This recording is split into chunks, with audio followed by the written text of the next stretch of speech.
Em meio ao caos da Primeira Guerra Mundial, um soldado húngaro chamado Paul Kern se tornaria uma das figuras mais misteriosas da história médica moderna. O motivo?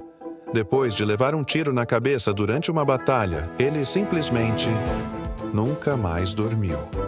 Paul Kern era um homem comum antes da guerra. Servia como tenente no exército austro-húngaro, um soldado disciplinado e respeitado. Em 1915, durante um confronto na região da Galícia, ele foi atingido na cabeça por uma bala russa que entrou por cima do olho direito e saiu pela parte de trás do crânio. A lesão era tão grave que todos acreditaram que ele morreria.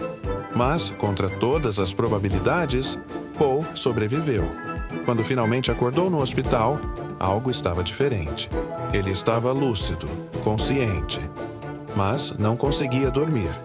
As enfermeiras e os médicos acharam que fosse apenas um efeito temporário do trauma. Mas os dias se passaram, depois as semanas, e nada mudava. Paul simplesmente não sentia sono. Ele tentava descansar, fechava os olhos, se deitava por horas, mas sua mente continuava desperta. O mais impressionante é que, apesar disso, ele continuava ativo, lúcido e funcional. Com o tempo, os médicos ficaram intrigados. Como o corpo de um homem podia resistir tanto tempo sem dormir? Kern foi levado a Budapeste para ser estudado por neurologistas renomados da época. Eles descobriram que o projétil havia danificado uma pequena parte de seu cérebro, a região responsável por controlar o sono. Mesmo assim, não conseguiam entender como ele conseguia viver normalmente. Ele não apresentava sinais de alucinação, confusão mental ou fadiga extrema, sintomas comuns em qualquer pessoa que passasse mais de 2 dias sem dormir. Segundo relatos da época, Paul Kern passou mais de 40 anos acordado. Ele vivia uma rotina quase normal, lia jornais, saía para caminhar, trabalhava e até frequentava cafés, como qualquer cidadão. À noite, quando todos dormiam, ele apenas ficava sentado, lendo livros, escrevendo cartas ou ouvindo o silêncio. Os médicos continuaram acompanhando seu caso por décadas. Alguns acreditavam que ele caía em microestados de descanso, algo parecido com sono em pé, que o corpo produzia involuntariamente por segundos, apenas para se recuperar.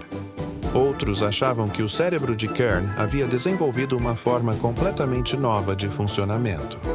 O caso de Paul Kern foi publicado em jornais e revistas científicas do mundo inteiro. Ele se tornou uma celebridade silenciosa. Um homem que desafiava a biologia, a medicina e a própria natureza humana. Apesar da fama, ele levava a vida de forma tranquila, tentando entender o que o destino havia feito com ele. Com o tempo, o corpo de Paul começou a dar sinais de cansaço. Embora ele mantivesse a lucidez, sua saúde física foi se deteriorando. Mesmo assim, ele continuava dizendo aos médicos: "Não sinto sono, só cansaço." E esse era o grande mistério. Ele podia sentir o corpo cansado, mas o cérebro nunca pedia descanso. Paul Kern viveu até o fim de sua vida sem nunca voltar a dormir. E até hoje, mais de um século depois, os cientistas ainda não conseguem explicar completamente como ele conseguiu sobreviver tanto tempo acordado. Seria ele um milagre da natureza? Um erro genético? Ou a prova de que a mente humana é capaz de se adaptar até as condições mais extremas? O caso de Paul Kern nos faz refletir sobre os limites do corpo e da mente. Dormir é essencial para a vida. É durante o sono que o corpo se cura, o cérebro se reorganiza e as memórias se fixam. E ainda assim, esse homem viveu décadas sem esse processo vital. Talvez nunca saibamos exatamente o que aconteceu dentro da mente de Paul Kern. Mas uma coisa é certa: sua história nos lembra o quanto ainda sabemos pouco sobre o funcionamento do cérebro humano. E o quanto a ciência, por mais avançada que seja, ainda encontra mistérios que simplesmente desafiam a lógica. Gostou dessa história real e inacreditável? Então curta, siga e compartilhe para que mais pessoas conheçam os enigmas mais impressionantes do mundo.